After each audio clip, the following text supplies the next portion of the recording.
सारे वोटर्स अपनी अपनी कास्ट के साथ इंगेज हैं, वो कहीं नहीं जाने वाले। अगले के साथ रहेगा यानी भाजपा के साथ रहेगा। सारी लड़ाई ईबीसी यानी मोस्ट बैकवर्ड पर है। मोस्ट टीवी चैनल भाजपा के किसी जंगल राज पे चर्चा नहीं करने वाला है, क्योंकि भाजपा की सरकारों से उसको पैसा मिलता है, विज्ञापन मिलते हैं, तो जहां से पैसा आ रहा है उसके अगेंस्ट क्यों जाएगा कोई।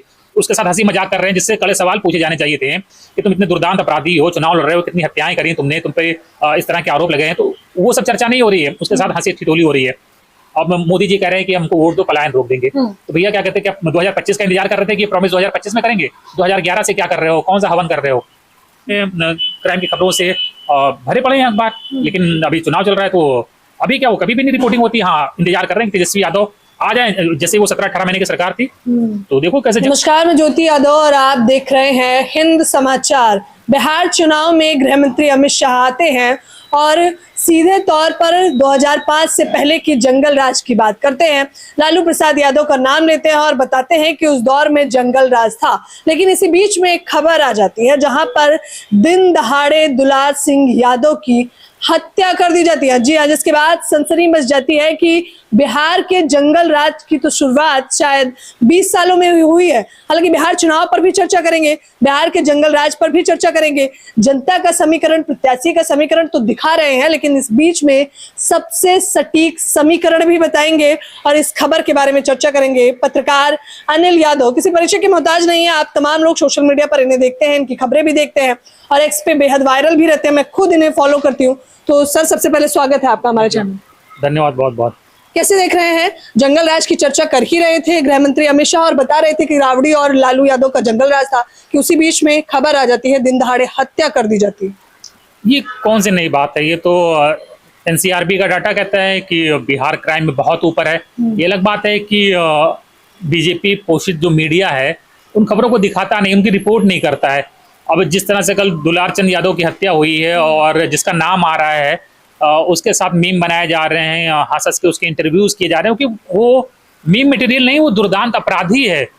AK-47 जैसे उसके घर से हथियारों का जखीरा मिला है, कई साल उसने जेल काटी है और उसको मीम बना के उसके साथ हंसी मजाक कर रहे हैं, जिससे कई सवाल पूछे जाने चाहिए थे। अति पिछड़ा, तुम इतने दुर्दांत अपराधी हो, चुनाव लड़ रहे हो, कितनी हत्याएं करी तुमने, तुम पे इस तरह के आरोप लगे हैं, तो वो सब चर्चा नहीं हो रही है। उसके साथ हंसी ठिठोली हो रही है। और दुलार चंद यादव की हत्या के भी आरोप उसी के ऊपर लग रहा है। और बाकी अभी कुछ दिन पहले बिहार में, पटना में दिन दहाड़े हॉस्पिटल में घुसकर एक हत्या कर दी गई थी। तो ये घटनाएं तो बिहार में मामूली हैं, इनकी रिपोर्टिंग नहीं होती है। हाँ, तेजस्वी यादव मुख्यमंत्री होते हैं तो उनकी फोटो लगाकर और तब ये चीजें दिखाई जा रही होती है, जंगल राज कहा जा रहा होता है। लेकिन यहाँ बीजेपी के सहयोग से सरकार चल रही है, बीजेपी विज्ञापन देती है और इन न्यूज चैनल्स, अखबारों को, रिपोर्टरों को, एंकरों को पालती है अपने पैसे से, तो इसलिए उसकी रिपोर्ट नहीं कर रहे हैं। जिनका नाम लिया जा रहा है वो अनंत सिंह है और हालांकि उनके कार्यकर्ता इस बात से मुकर गए हैं, लेकिन मीडिया जो जा रहा है और जैसे ही कोई अनंत सिंह कह रहे हैं तुरंत माइक हटा लिया जा रहा है। डरते हैं ना वो मैं कह रहा हूँ ना, वो मीम मटेरियल नहीं है, वो मस्खरा नहीं है, वो अपराधी है। और वो मतलब बिहार के पूरे इंडिया में वेल नोन क्रिमिनल रहा है, जेल काटी उसने, तो उससे कड़े सवाल पूछने का न हिम्मत है, न किसी में दम है।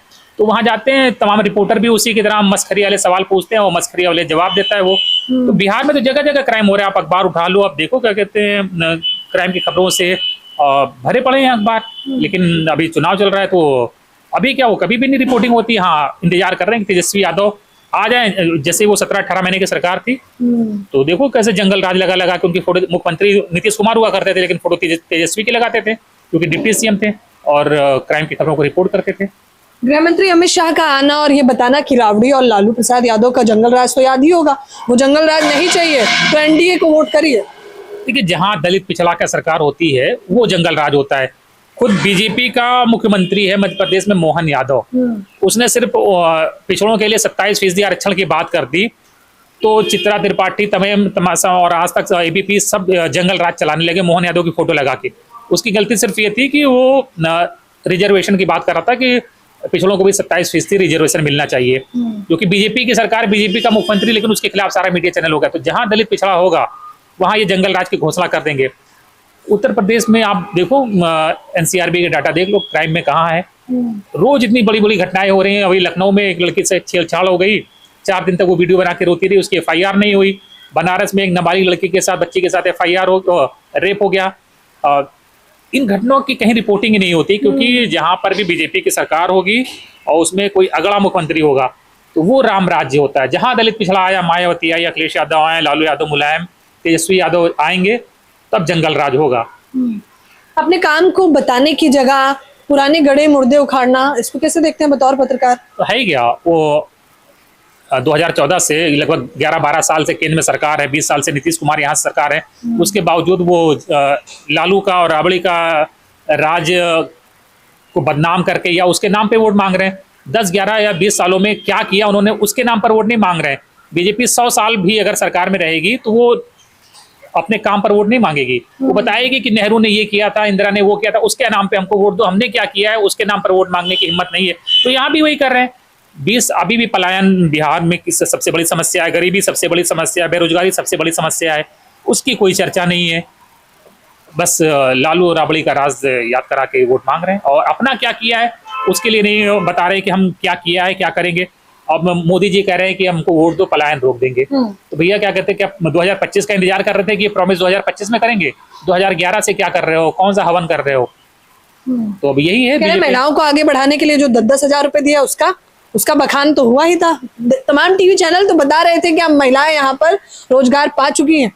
वो 10,000 महिलाओं को बढ़ाने के लिए नहीं दिए, वो वोट से पहले एक रिश्वत दी है। जैसे प्रधानी के चुनाव में या मुखिया के चुनाव में होता है कि दारू, मुर्गा और पैसे दिए जाते हैं, तो उसी तरह के चुनाव से पहले ही एक रिश्वत है कि पैसे तुम्हारे खाते में आ गए, अपने परिवार का वोट हमको दिलाओ। और 10,000 में क्या गरीबी दूर हो जाएगी? 10,000 में क्या कर, 10,000 में गरीबी दूर हो जाती है? 10,000 में तो गरीबी मतलब तेजस्वी तो कह रहे हैं कि हम आएंगे, हर परिवार में नौकरी दे देंगे और 2500 रुपया महीना देंगे, तमाम योजनाओं की बात कर रहे हैं। तो अभी देखो कि पब्लिक को वो 10,000 रुपये जो अकाउंट में आ गए वो पसंद आते हैं कि या तेजस्वी यादव जो हर साल लगभग हर परिवार में 1 लाख रुपए का बेनिफिट देने की या 1 लाख रुपए की सब्सिडी देने की या उनके खाते में 1 लाख रुपए का फायदा पहुंचाने की बात कर रहे हैं, तो लोग उस पर यकीन करते हैं। तो लोग तो कह रहे हैं, देखा नहीं कि किस प्रकार से एनडीए ने बकायदा जैसे ही घोषणा पत्र जारी होता है और उधर मोर्चा खोल देते हैं, ये कहते हुए तेजस्वी यादव नहीं बनेंगे मुख्यमंत्री, इसलिए कुछ भी बोले जा रहे हैं, इसलिए बड़ी बड़ी बातें कर रहे हैं।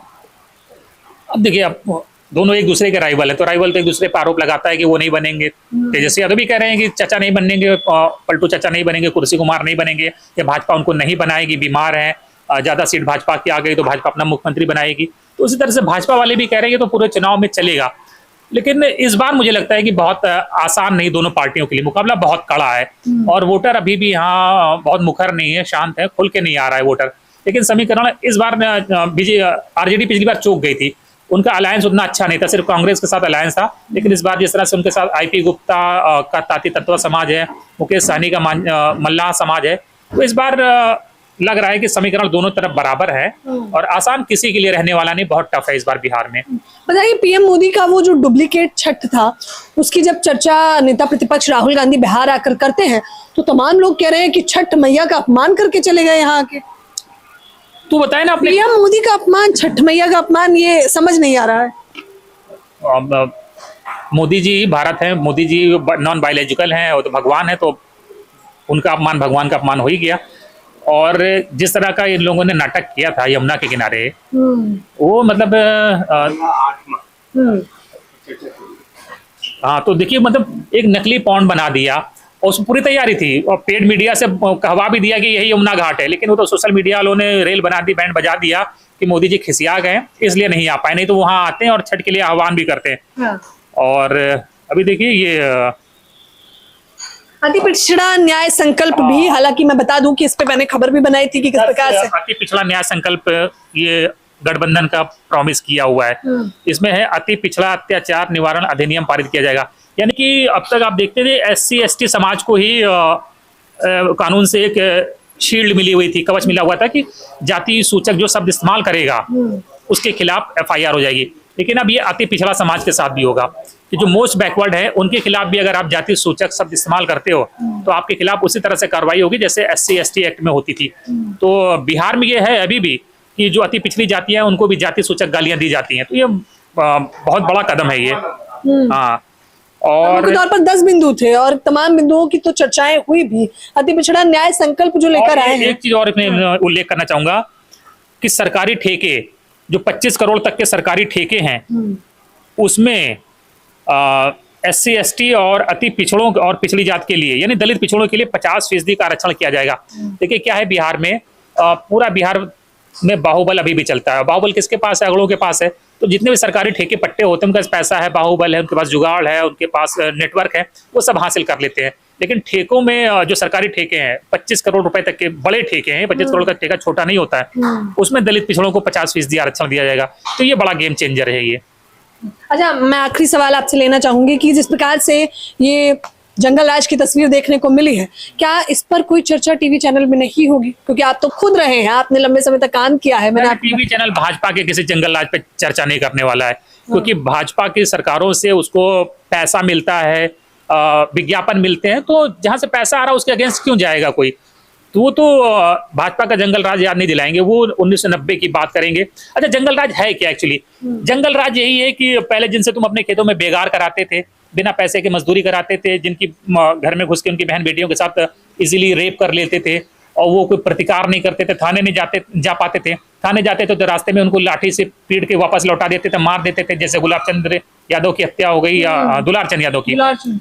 तो लालू यादव ने क्या किया, इन्हीं जो गुलामों की जिंदगी जी रहे थे उनको थोड़ा सा मजबूत किया, ताकत दी। हालांकि पूरी ताकत वो नहीं दे पाए क्योंकि खुद तमाम परेशानियों में घिरे रहे, केंद्र का दबाव हरदम उनके ऊपर रहा। सरकार उतना कांग्रेस ने तब बहुत परेशान किया उनको, उतनी मजबूती से सरकार नहीं चला पाए, केंद्र लगातार परेशान करती रही उनको।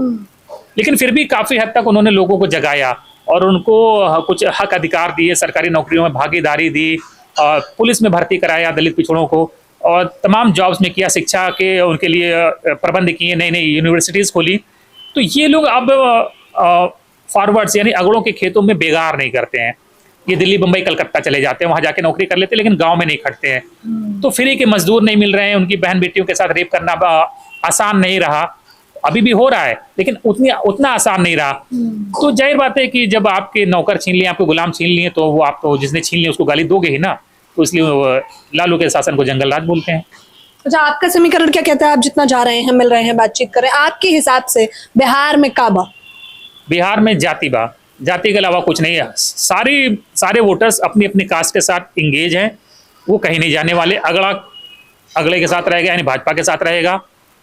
सारी लड़ाई EBC यानी मोस्ट बैकवर्ड पर है। मोस्ट बैकवर्ड वोट जिसके साथ गया सरकार उसकी बन जाएगी।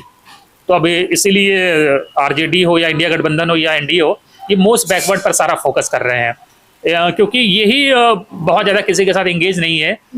तो ये अति पिछड़ी जातियाँ जिसके साथ जाएंगी सरकार वही बनाएगा। और मुझे नहीं लगता है कि बिहार में जातिवाद इतना ज़्यादा है कि अगले RJD को वोट नहीं करना चाहते हैं और पिछड़े भाजपा को वोट नहीं करना चाहते हैं। वो नहीं चाहते हैं कोई स्वर्ण मुख्यमंत्री हो, जैसे स्वर्ण नहीं चाहते हैं कि कोई दलित पिछड़ा मुख्यमंत्री हो। तो इस बार अति पिछड़ा ये निर्धारित करेगा कि आखिरकार बिहार में किसकी सरकार बनेगी। हालांकि जिस प्रकार से अति पिछड़ा न्याय संकल्प लेकर अभी नहीं, चुनाव के बीच नहीं, बल्कि आपको बता दें कि लमसम 1.5 महीने पहले ही पूरा महागठबंधन एकजुट हुआ था अति पिछड़ा न्याय संकल्प को लेकर, और वो कह रहे थे कि बिहार में जो जंगल राज चल रहा है उस पर चर्चा भी करेंगे और पिछड़े वर्ग को उनका न्याय भी दिलाएंगे। लेकिन फिलहाल इस चर्चा के बारे में आप लोग मुझे अपनी राय जरूर दें। मुझे समय देने के लिए आपका बेहद धन्यवाद। आपका भी धन्यवाद।